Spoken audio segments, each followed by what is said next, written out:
Just give me my bag, Bhakti. उसमें ना phone है मेरा दूसरा. Signal is weak. Or what is it? You're live now. Insta is gone. Yeah. And you have Airtel. Yep.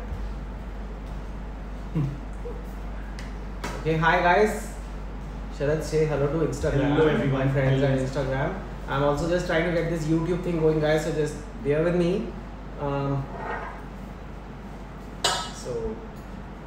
But Insta family, we have started first.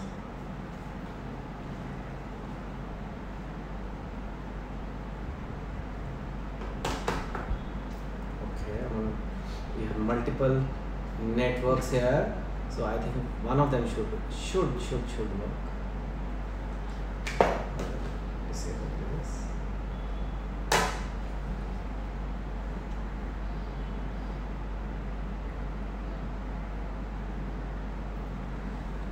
Connectivity issue से जूझता हाँ, क्या करें?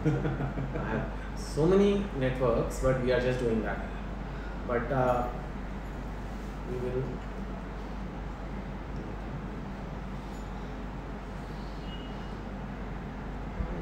It could be a YouTube thing too. So it doesn't happen. Sometimes because of YouTube, the other sites are loading.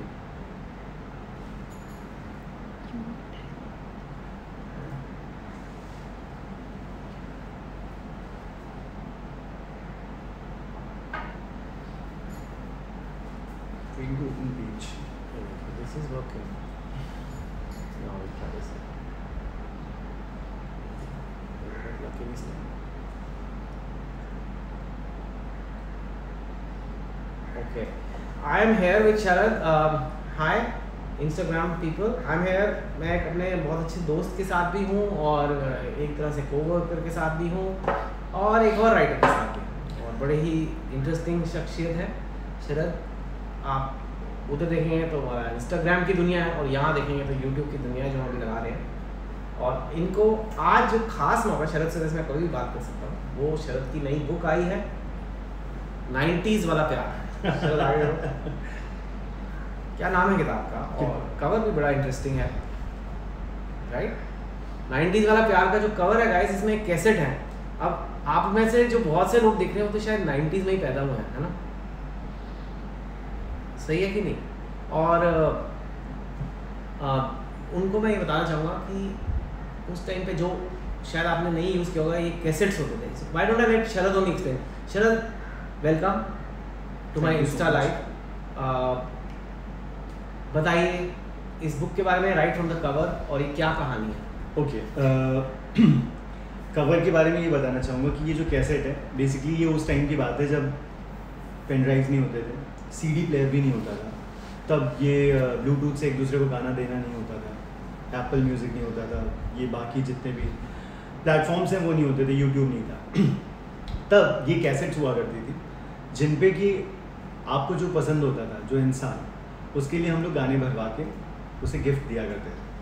और ए side होता था और इसका B side होता था. तो कई बार ऐसा हम लोग करते थे कि ए साइड पे एक गाना डाला और फिर बी साइड का लास्ट गाना उस शख्स का पसंदीदा गाना डाला जाता था. ए साइड और बी साइड का लास्ट, ए साइड का पहला, बी साइड का लास्ट. तो वो ए साइड चलता था, हिस्टोरियन की तरह बात कर रहे हो.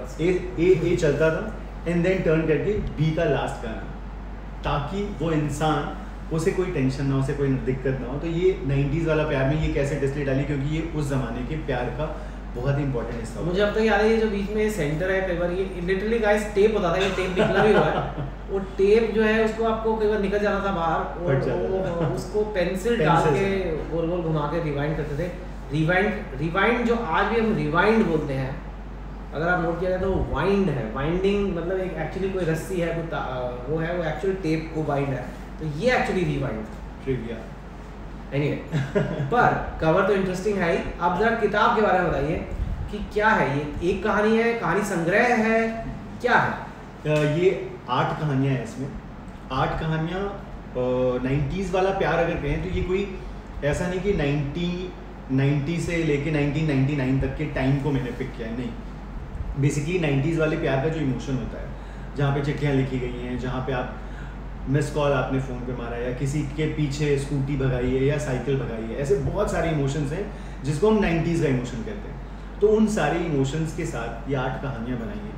8 कहानियों में अलग अलग पॉइंट ऑफ व्यू है। हमें हर कहानी में ज़रूरी नहीं कि लड़के के पॉइंट ऑफ व्यू से लिखी गई है। जैसे लड़कियाँ, उस टाइम पे लड़कियों ने क्या फील किया, उन्होंने किस तरह से अपने प्यार को जिया है।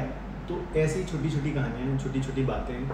और इस किताब में हर किसी की लाइफ का सब कुछ भले ना हो, बट कुछ कुछ थोड़ा थोड़ा ज़रूर है। तो जो आपने सुना है या देखा है अभी, मतलब मिलेनियल्स जो हैं वो बेसिकली आयुष्मान खुराना की फिल्में देख रहे हैं तो उन्हें लग रहा है अच्छा ऐसा होता है स्मॉल टाउन। तो मैं ये चाहता हूँ आप लोग ये किताब पढ़ो तो आपको पता चलेगा कि उससे भी कहीं ज़्यादा रंगीन और कहीं ज़्यादा एंटरटेनिंग है हमारा स्मॉल टाउन। जी हाँ, ये कहानियाँ के बारे में एक दो और बात करता हूँ, उसके बाद मैं आपके बारे में भी आपसे बात करूँगा।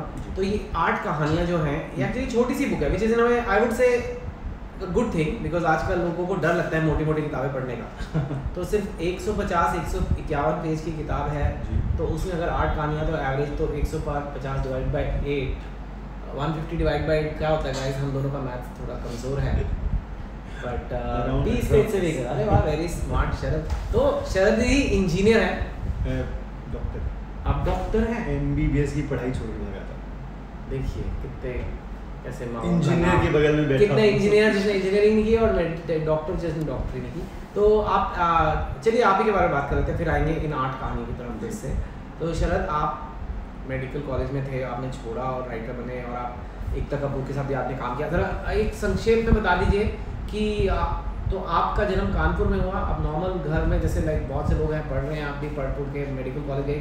कौन से मेडिकल कॉलेज? मेरा सिलेक्शन हुआ था PMT में, 470 मेरी रैंक थी CPMT में। फिर CBSE में सिलेक्शन हुआ था, बट बिफोर ज्वाइनिंग CPMT या कोई भी मेडिकल कॉलेज, बालाजी की टैलेंट हंट हो रही थी। मैं मेरे दोस्तों के साथ वहाँ पार्टी करने गया था, और जब मैंने वो चीज़ देखी कि ये किसी तरह का एक टैलेंट हंट है तो क्या है देखा जाए, क्योंकि मुझे लिखने का शौक़ था। पता चला बालाजी की एक टैलेंट हंट है जिसमें राइटर्स ढूंढे जा रहे हैं। एंड समहाउ मैं गया, मैंने वहाँ जाके लिखा, इंटरव्यू दिया, वो सारी चीज़ें लोगों को बहुत पसंद आई एंड आई गॉट सिलेक्टेड। तो उसी टाइम पे मैंने डिसाइड किया कि मैं एडमिशन नहीं लूँगा, मेडिकल कॉलेज छोड़ा, वो सपना छोड़ा जो कि पिताजी का था, वो छोड़ा और हम भाग के आ गए मुंबई। 6 साल तक पिताजी ने बात नहीं की, उनका था कि कानपुर से भागना तो ट्रेन नहीं ना, ऑफ कोर्स लेकिन घर से ट्रेन के स्टेशन तक भागना पड़ा क्योंकि पापा ने रोक दिया था। सच्ची है? हाँ, अच्छा, ये सच में हुआ है? आई स्वेयर, मतलब ये कोई फिल्मी कहानी बिल्कुल नहीं चल रही है।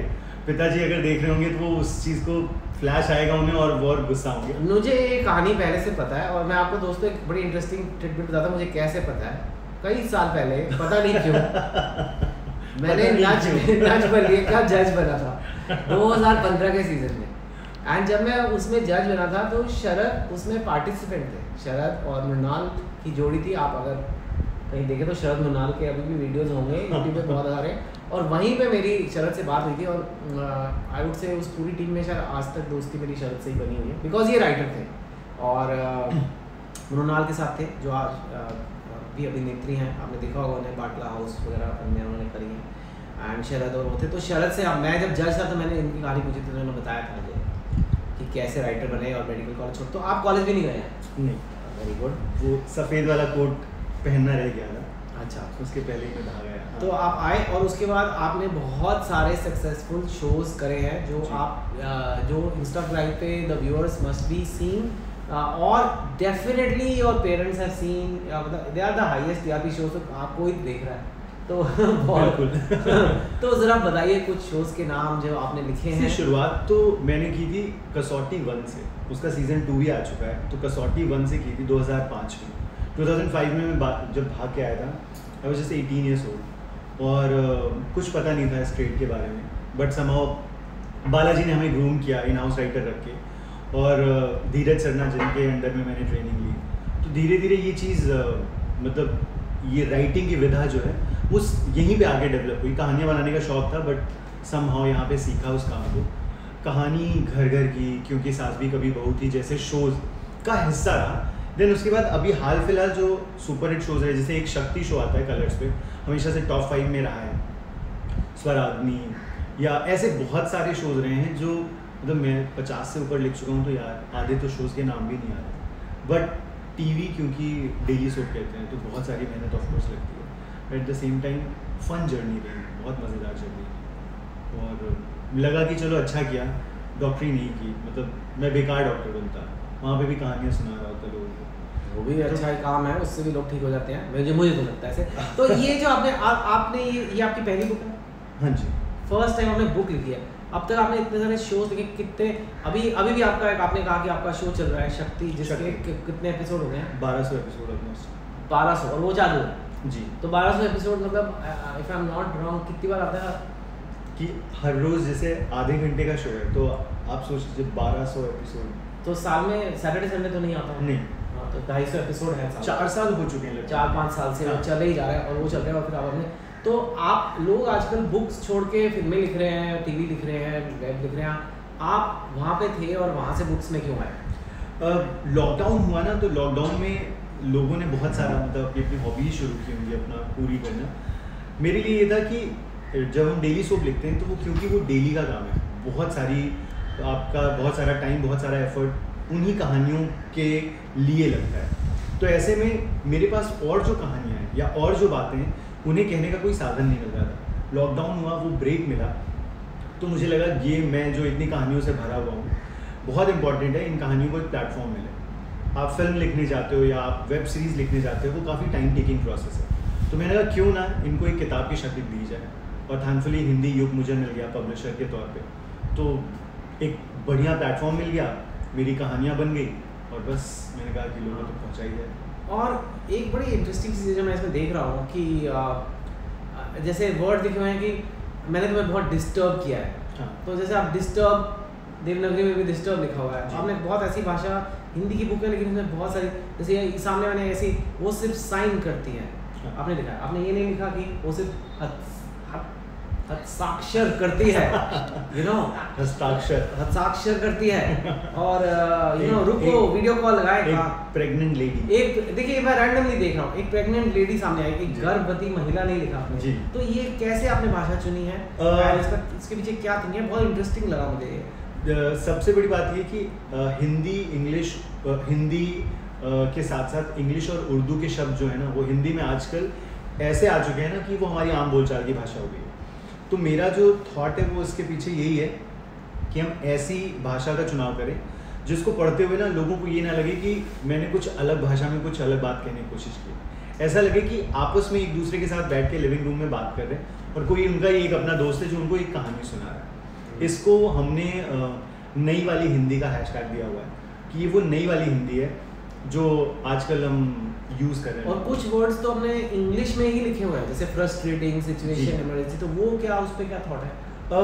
सेम वही कि कुछ शब्द ऐसे हैं जिनको हिंदी में लिखा जाएगा कि संस्कारी क्वॉशंट।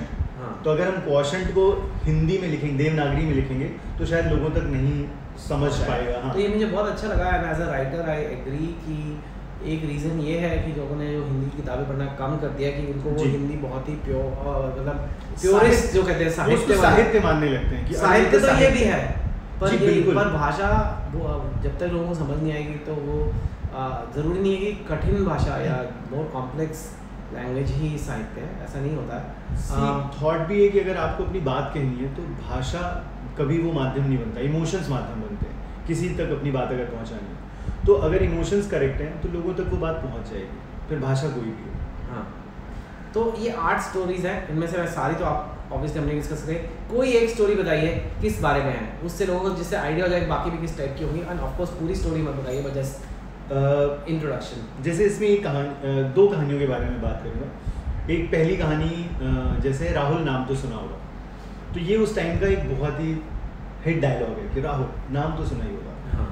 तो इस किताब में मैंने लिखा भी है, अगर आप पहला पन्ना देखिएगा, इसमें लिखा है कि अम्मा प्रभा त्रिपाठी, बाबूजी यमुना प्रसाद त्रिपाठी और शाहरुख खान के लिए ये किताब। तो बेसिकली ये है ही उस ज़माने की बात जब लोगों ने शाहरुख को देख के प्यार करना शुरू किया था, उसकी बातें सुन के।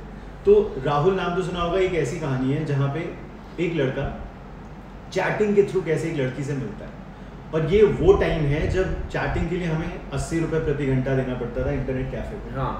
और बड़ी मुश्किल से चैट पे कोई मिलता था। नॉर्मली लड़के लड़कियों की आईडी बना के वो आज तक चला रहा है एंजल प्रिया वाला खेल, बट शुरू वहीं से हुआ था कि लड़के लड़कियों की आईडी बना के गिफ्ट मांगते रहते थे और बातें करते थे।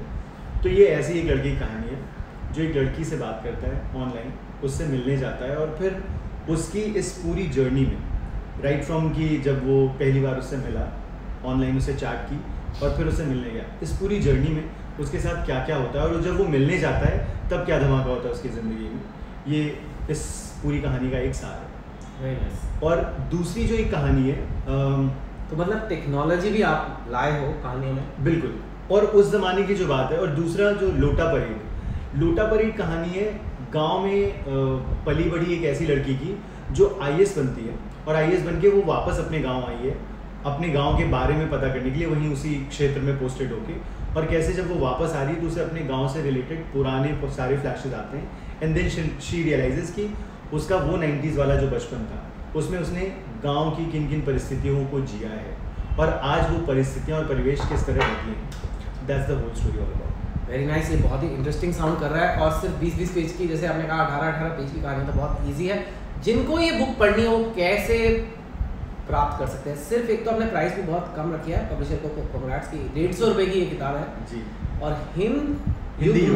हिंद युग्म करके पब्लिशर आपके हैं, पर ये कैसे बुक खरीद सकते हैं? ये बुक एक हफ्ते के अंदर अमेज़ॉन प्राइम पे आने वाली है, तो अमेज़ॉन पे अवेलेबल रहेगी।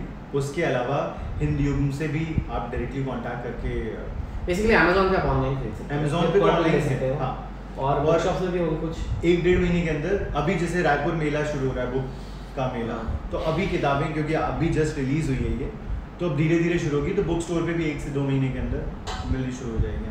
ठीक है, तो गाइस देखिए ये है 90s वाला प्यार। अमेज़ॉन पे आप नज़र रखिएगा, प्लीज़ इसको पढ़िए और बताइएगा शरद को कैसी लगी, आपको पढ़ेंगे कमेंट्स। ये शरद आप जो काफ़ी मेरे चैनल पे लोग आते हैं जो राइटर बनना चाहते हैं और सीख रहे हैं, कुछ पहली बुक लिखना चाहते हैं ये, तो उनको आप क्या टिप्स देना चाहोगे जाते जाते? टिप्स क्या दूँ मैं?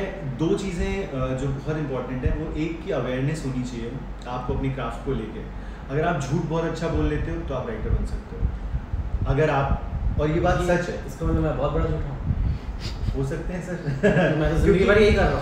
क्योंकि आप किताबें लिख रहे हो, जो संसार क्रिएट कर रहे हो, तो अगर आप झूठ बोल लेते हो और उस झूठ से आप लोगों को कन्विंस कर लेते हो, तो किताबें मतलब वो जो बातें हैं वही झूठी झूठी बातें इमोशंस के साथ आपको लिखना है। झूठ बोल लेते हो तो अच्छी बात है। अगर आपके जोक्स पे या आपकी कहीं सुनाई हुई बातों पे लोग बहुत अच्छे से हंसते हैं, आप बहुत अच्छे से नरेट कर पाते हो, तो मतलब है कि आप में वो कहानी कहने का हुनर है, गुण है। इसके साथ पढ़िए, काफ़ी सारा पढ़ना पड़ता है कुछ लिखने से पहले, तो वो बहुत इम्पॉर्टेंट है कि आपकी भाषा, आपकी क्या कहते हैं नॉलेज, और उसके साथ साथ आपका कहने का तरीका, ये तीनों चीज़ें इंपॉर्टेंट होती हैं। इसके अलावा मुझे नहीं लगता राइटिंग मतलब कोई एक ऐसा फॉर्मूला है जो मैं बता दूंगा और जिससे आपको राइटिंग आ जाएगी। तो अवेयरनेस आपको अपने अंदर से होनी चाहिए। क्या आपके हिंदी में लिखे हुए आंसर्स पे आपको अच्छे मार्क्स मिलते थे? क्या इंग्लिश में या आप जिस भाषा में भी लिखते हैं, क्या सोशल स्टडीज़ में आप जो भी एसेज वगैरह के लिए मैम बुलाती है, डिबेट कंपटीशन वगैरह में आप हिस्सा लेते हो, वहाँ पे आप अच्छा कर रहे हो, ये सारी चीज़ें अगर आप कर रहे हो तो प्लीज़ इसको करियर एज अ करियर चुनो और लिखो और लिखते रहो, और उसके साथ साथ अच्छे अच्छे लोगों को पढ़ते रहो, और जो नए नए लोग हैं उनके बारे में भी थोड़ा बहुत किताबें पढ़ते रहो। जी हाँ बिल्कुल। और अगर आप कल को घर पे झूठ बोलते हुए पकड़े गए तो आप कह सकते हो कि मैं तो राइटर बनने गया। और इंस्टाग्राम पे भी शरद है @राजा_बेटा_शरद। ये क्या अकाउंट राजा_बेटा_शरद क्यों? जब 2005 में मैं घर से भाग के आया था तो घर में पिताजी बहुत गुस्सा थे कि ये राइटर बनने कहाँ भाग गया डॉक्टरी छोड़ के।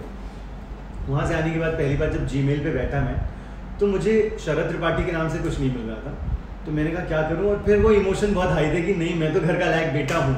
तो एक बार मैंने ट्राई किया राजा_बेटा_शरद, और वो मिल गई मुझे आईडी। तो उसके बाद से समहाउ मेरे आसपास जितने भी लोग हैं हर कोई मुझे क्या अरे राजा बेटा, एंड किसी तरह से ये नाम अटक के रह गया। तो फिर चाहे ट्विटर हो चाहे वो इंस्टा हो, हर जगह राजा_बेटा_शरद। ठीक है, वेरी नाइस। 90s वाला प्यार शरद त्रिपाठी के साथ मेरा लाइव, आई होप आपको अच्छा लगा। अलग अलग तरीके से मैं आपको कंटेंट ला के देने की कोशिश कर रहा हूँ, so please do reply in the comments और messages what you thought of this. Thank you so much. Thank you so much.